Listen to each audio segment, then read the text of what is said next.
హితులును హితోక్తులు పలుకుతుంటారు. అదే ఇప్పుడు నడుస్తున్నది. పొత్తుకే కాదు టీడీపీకి కూడా నష్టం తెచ్చిపెట్టే పనులు కావా ఇవన్నీ, ఈ నిర్ణయాలు, ఈ రచ్చ జరగడం ఇదంతా? ఏముంటదండి ఈ నష్టాలు. ఇప్పుడు తెలుగుదేశంలో చంద్రబాబును చూసి ఎత్తారు ఓటు, సైకిల్ని చూసి ఒకటి ఎత్తారు.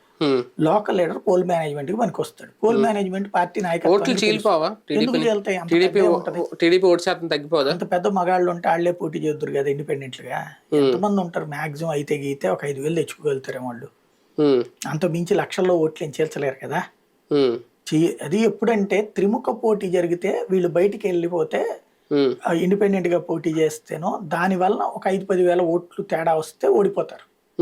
ఇప్పుడు ఇది ఇద్దరి మధ్యనే పోరాటం.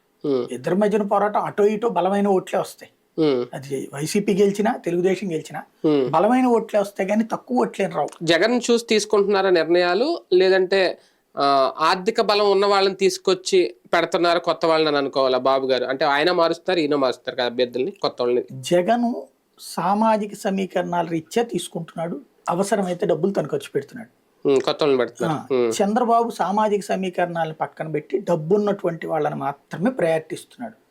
ఎందుకు అంటే ఆయన కాన్సెప్ట్ లో